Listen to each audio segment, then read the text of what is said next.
If you're a perfectionist, you're going to want to stick around for this one. We're about to break down the top 10 toxic narratives you've got to leave in the past. You've got to stop saying these things to yourself, and you've got to stop believing them about yourself. And if you stick around till the end, I'm going to give you a tool to help you change these toxic narratives to be more positive thoughts and think more positively about yourself. But first, let me welcome you to the Amaculent Mindset, the most imperfectly perfect place on the internet, because that's what it means to be immaculate, to be perfectly imperfect. I'm AMAC McGuire, a keynote speaker, retired platinum mix engineer, and burnout survivor in the flesh. As I always like to say, I do not have any of the answers for you, only the questions and tools I built to help me answer my questions for myself. My hope is that through sharing my story and my experience of what I've learned helps you answer your questions for yourself as well. So let's get into it. Toxic narratives. I have probably said or thought all of these things about myself at one time or another, having had put so much pressure on myself throughout my life, trying to be perfect, trying to be what everybody wanted me to be or what I thought everybody wanted me to be. And it's been such a blessing in my life to let go of these narratives and know that they're untrue, and to really just, love being perfectly imperfect. That's where Amaculent comes from, and, why I do this channel the way that I do and why I express myself the way that I do. I'm not a perfect human being, and that's okay. So let's get into number one. Number one is, I'm not enough unless I achieve more. Why is this toxic?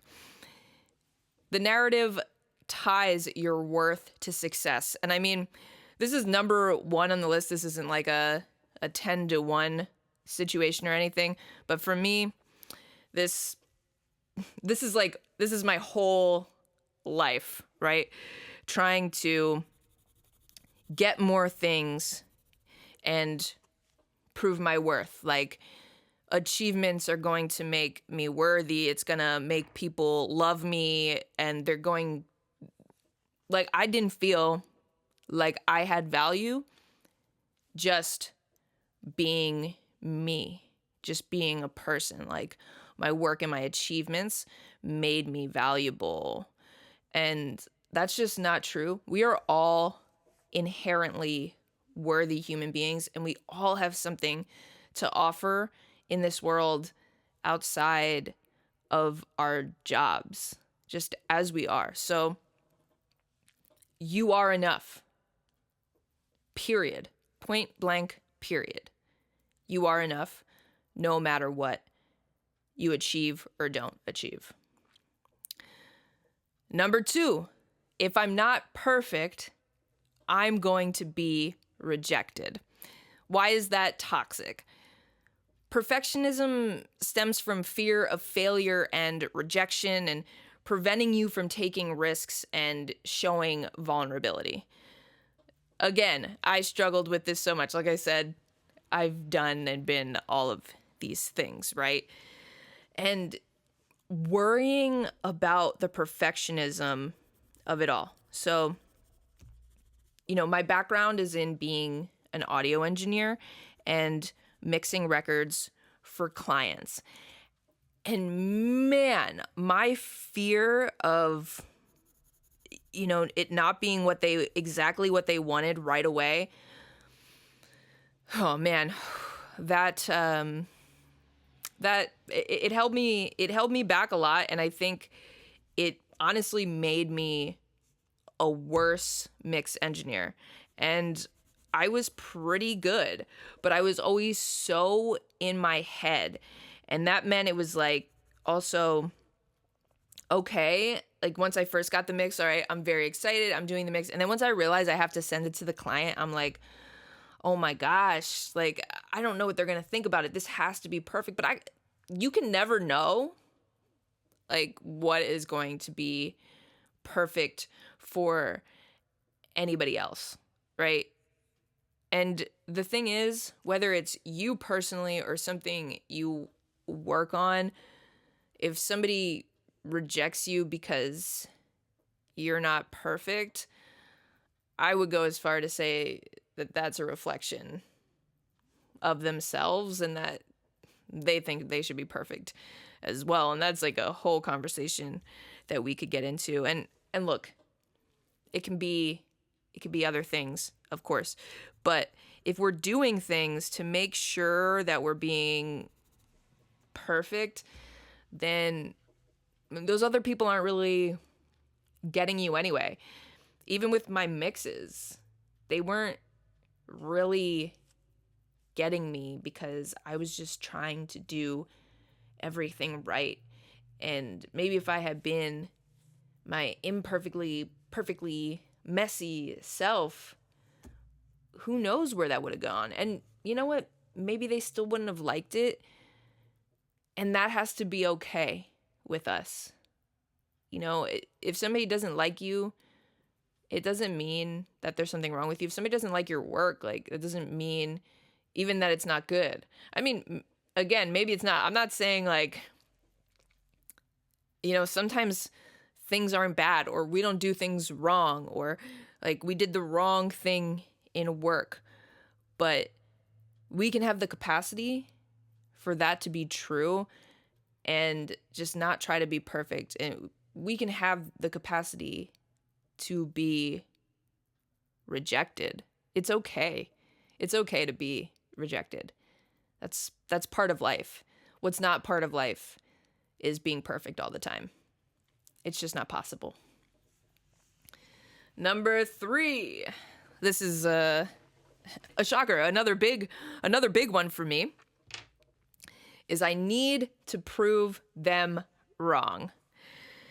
And in my Inner Compass workbook and the framework that I have ego and purpose wise. And this is one of my ego wise, is proving people wrong. My gosh, was I motivated by proving people wrong. You know, nobody really thought I was going to be anything in life. And I was like, I'm going to go out there. I'm going to show you guys. And the thing is, when we're just out to prove people wrong, it means that we don't think we're good enough, right? Like, if I think I'm good, I can't be worried about proving you wrong. I'm just trying to live how I want to live for myself. And when you're trying to prove people wrong, you're living for them. We can't be living for other people's ideas of us because they are reflections of themselves, their limitations. Like, I have this story, and I tell a lot about how I worked at this sub shop, and this woman told me I would never make it in music. And when I first kind of like wrote this speech where I talked about this story, you know, I was like, you know, Mary says that I was never going to make it. And look, I've never made another sub in my life, Mary. And that's where it ended at first. But once I continued to kind of understand myself and where I was and things like that, now the speech goes, and then I never made another sub in my life. But that was just my ego talking, right? Because it doesn't matter if I ever make a sub in my life. Like, who cares if I ever make a sub in my life? If that's where my life is and that's what I have to do for it.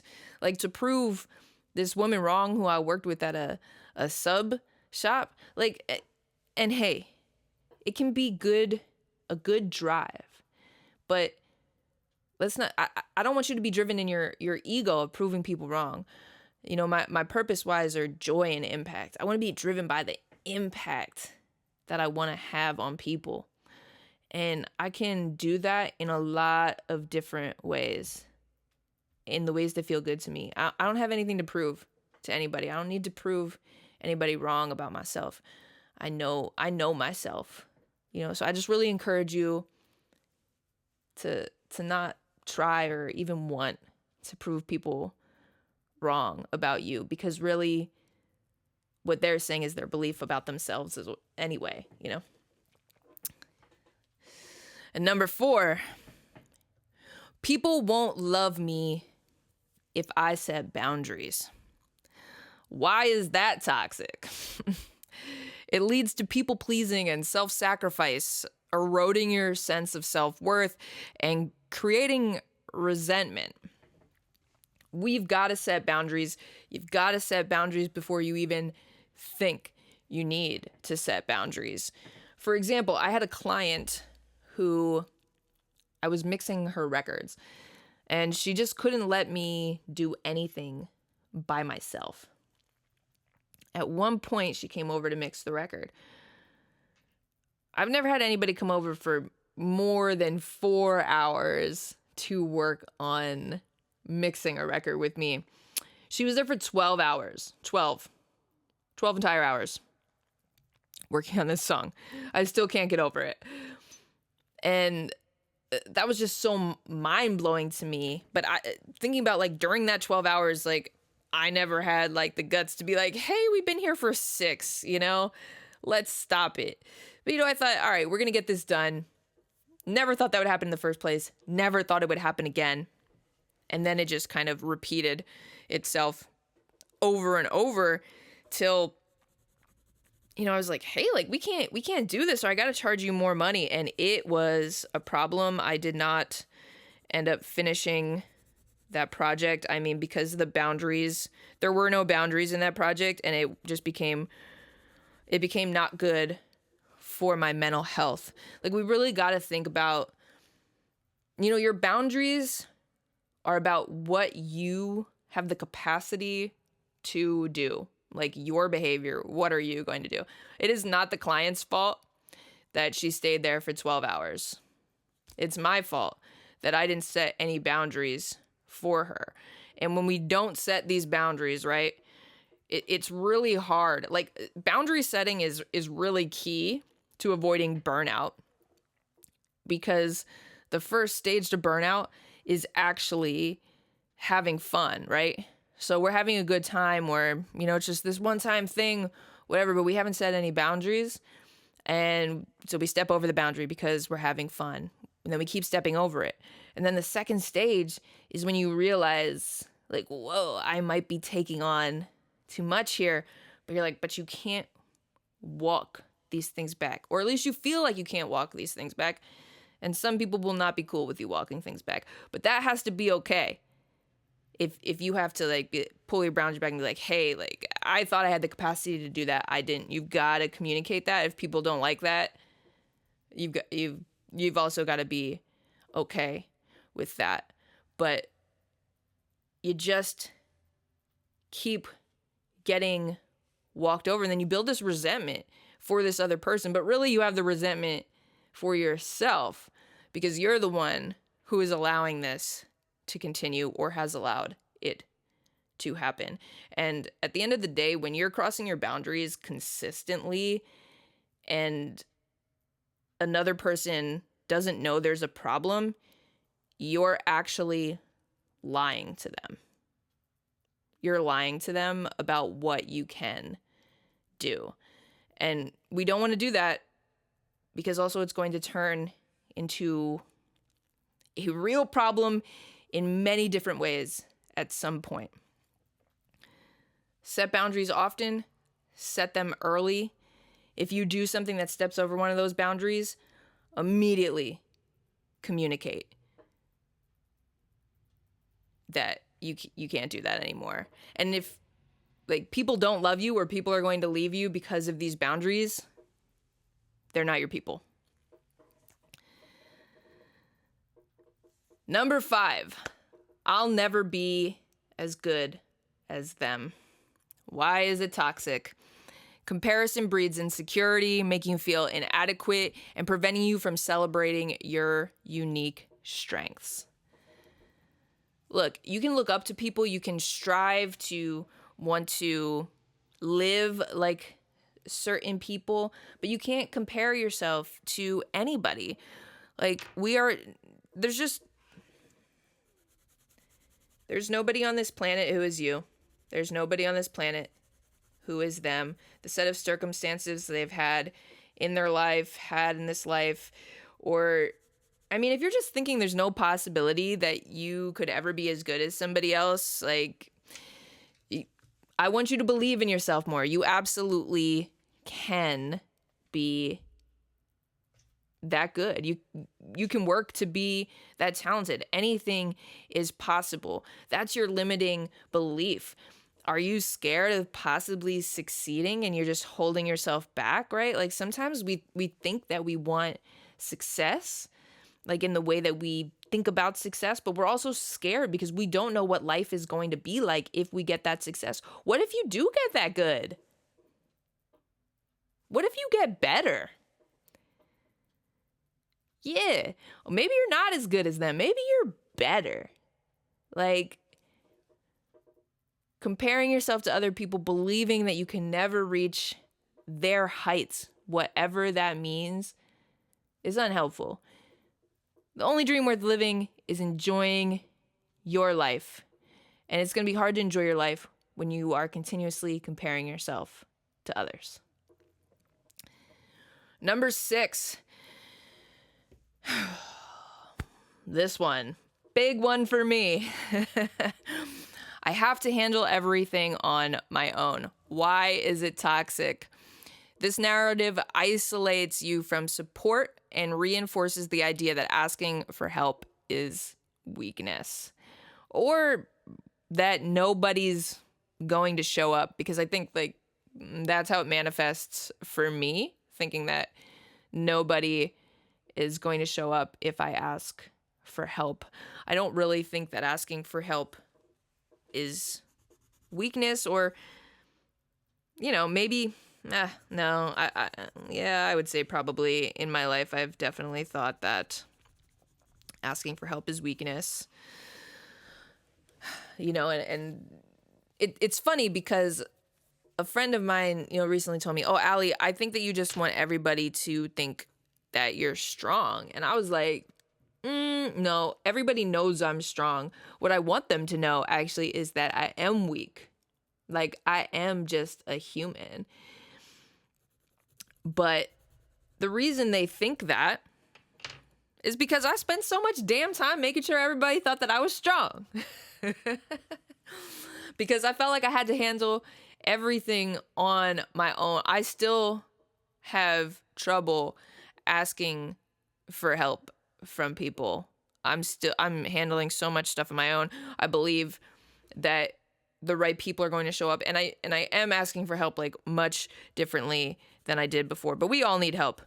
Every single human being on this planet, we all need help.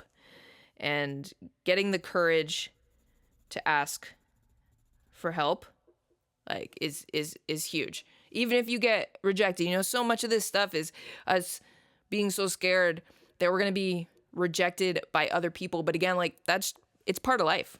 It's part of life. We're going to get rejected by some people. But if we don't continue asking or continue setting boundaries or continue being imperfect, we're never going to find the people who are supposed to be here with us. And that's what we want to do. That's why all of these things, right? They're about control, and something about control is coming up, right? Like, if we're not being ourselves, if we're not being true to ourselves, if we're betraying ourselves, then we're not going to be around the right people, the people who will actually help us. Number 7, they owe me for what I've done. Why is it toxic? This belief leads to entitlement and frustration when others don't meet your expectations. Now, look, let's just let's all agree to agree that when we do things for other people, we don't do it with expectations of they did this for me or I did this for them and they must do the same thing for me. I mean, that's going to let you down 10 out of 10 times, first of all.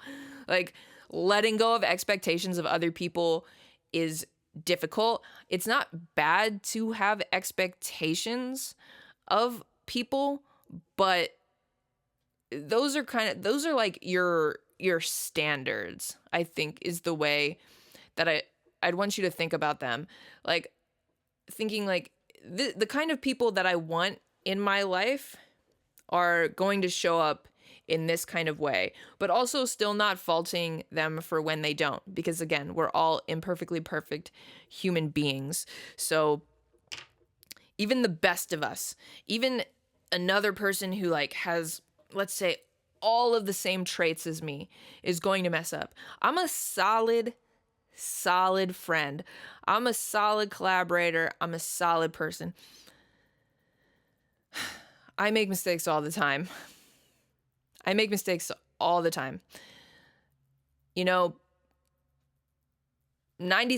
of the time I show up, but there is a 4% of the time when I don't, because I can't be perfect. None of us can be perfect. So have a standard for the kind of person you want around you, but the expectations or that people owe you because you've done something, like, it's just not going to help you in life. Like, help people, do things for people literally because you want them, for impact, for joy, for service. Help other people just because you want to help other people, not because you want something in return. Number 8, I have to control everything to be safe. Why it's toxic. Over control stems from fear of uncertainty, keeping you anxious and rigid instead of adaptable. There are a lot of reasons we might want to be controlling what's going on in our worlds. But no matter what we do, we can't control everything. Like, to be vulnerable is to not be safe, right? We cannot control. Like, the definition, I don't have the actual definition of vulnerability right here, but pretty much it means that if I'm going to be vulnerable with you, it means that I don't know how you're going to react. And no matter how in control we think we are, that is generally always the case. The thing is, people say this is a safe space. I don't want to say that there are no safe spaces. Of course, you're safe with people, but I mean that in the way that you never know how somebody is going to respond to things when they happen, when they're said, when they find out. Like, that's why it's scary. But being able to feel safe in your body, right? Even when things are out of control, that's the goal. I haven't felt safe for a lot of my life, most of my life, figuring out how to feel safe within myself, because I've always been on guard, right? And always having to protect myself has been the challenge of a lifetime. Oh, my nose itches. Like, in the middle of such like a sentimental thing, gotta itch my nose.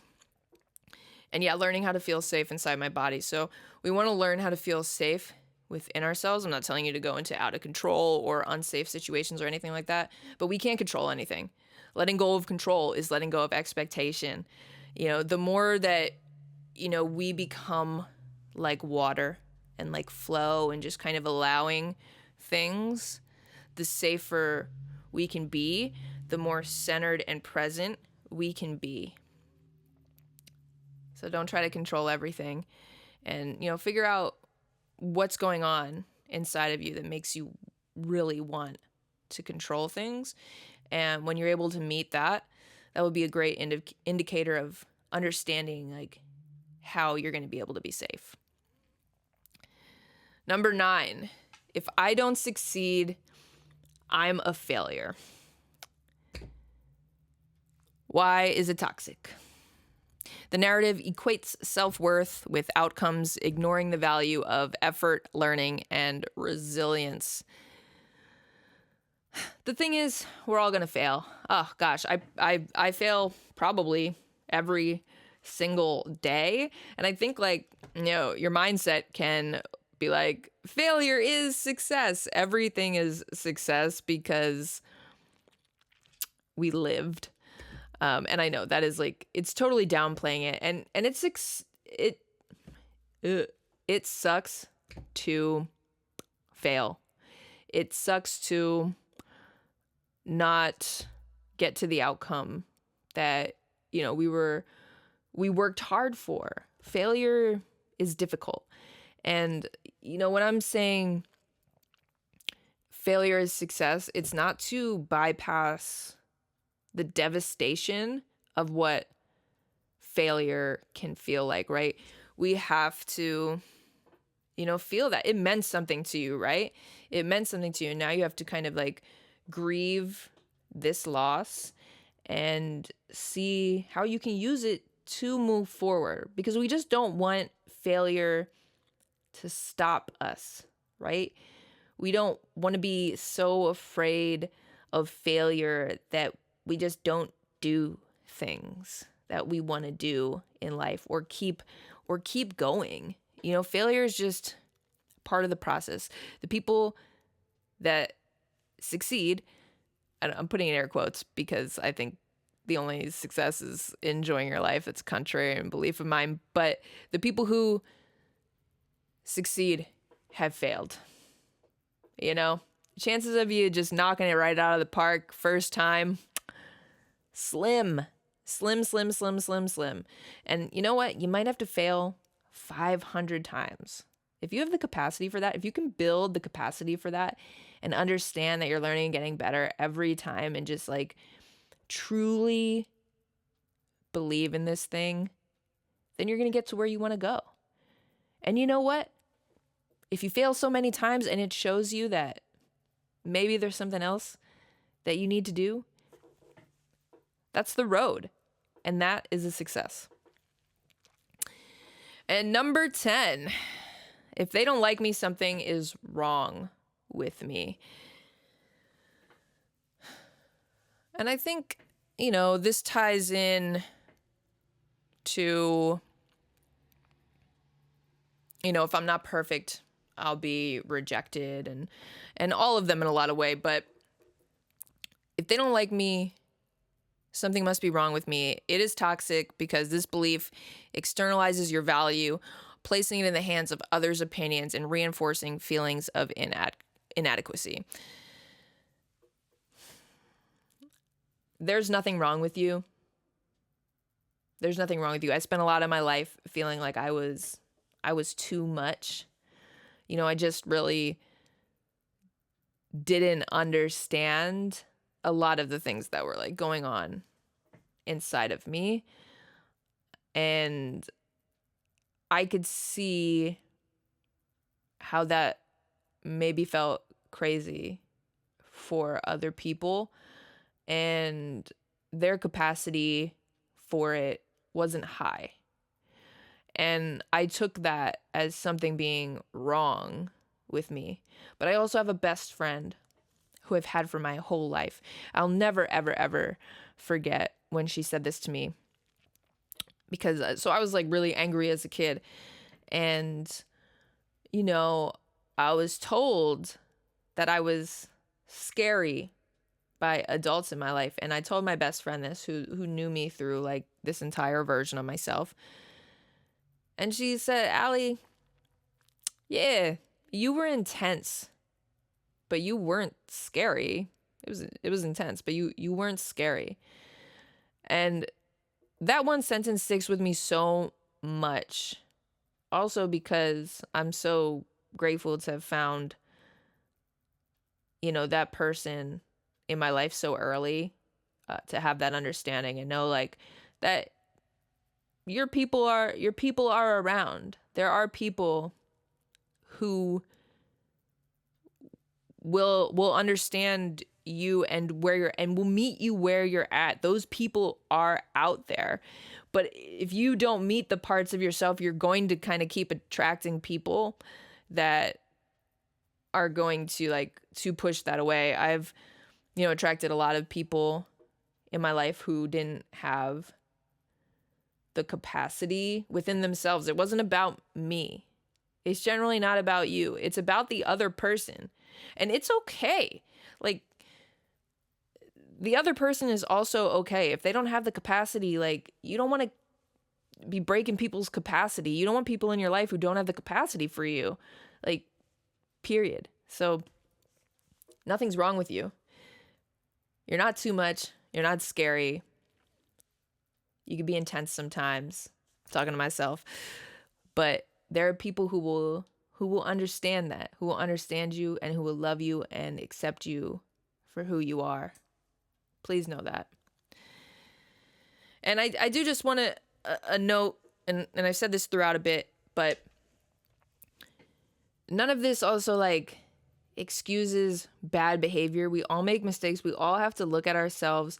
We all have to search within inside of ourselves. We all have to, do better sometimes. Having the humility to do better. And again, you're perfectly imperfect, right? But that doesn't mean that you can't grow. You can't understand things deeper. Like, I worked really hard to understand the big emotions that were inside of me, and not just for other people and some of the people that I hurt because I was going through those things, right? But for me, it's so much better for me to take accountability in that area and to, have learned these things about myself. So let's flip some thoughts in our head, right? So look, positive affirmation practice.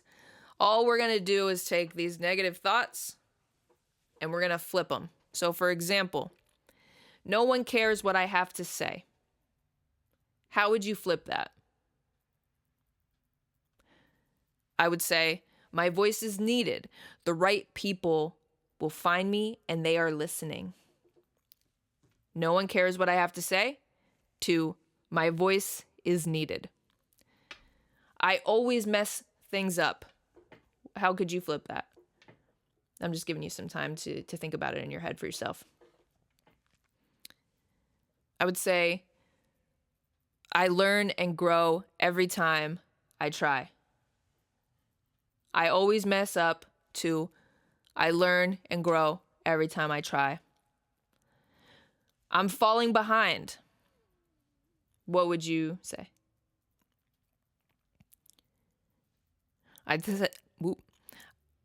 I'd say, I'm moving at the pace that's right for me.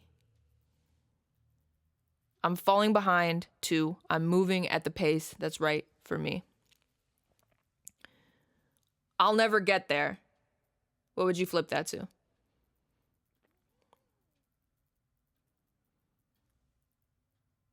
I'd say, every time I take a step, it's bringing me closer. I'm too much. I'm not enough. How would you flip that? I'd say, I'm exactly where I need to be. I'm too much. I'm not enough. I'm exactly who I'm meant to be. This is too hard. How would you flip it?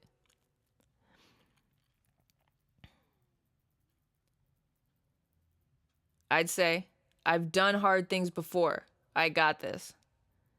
So from this is too hard to I've done hard things before. I've got this.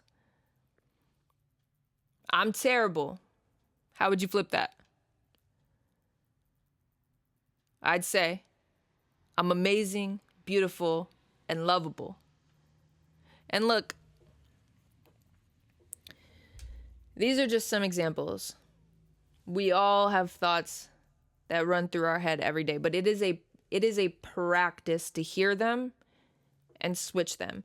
And in the beginning, maybe you're going to say, like when I said, I'm too much, not enough, to I'm exactly who I'm meant to be. You might not believe that today. It's okay. It's true. You are enough. But even if you feel like you don't believe it, keep changing the thought.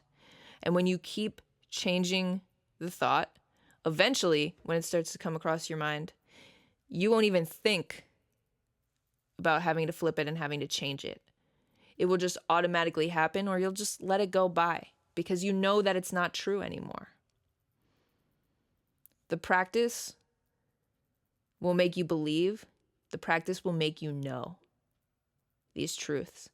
So please leave all these toxic narratives in the past.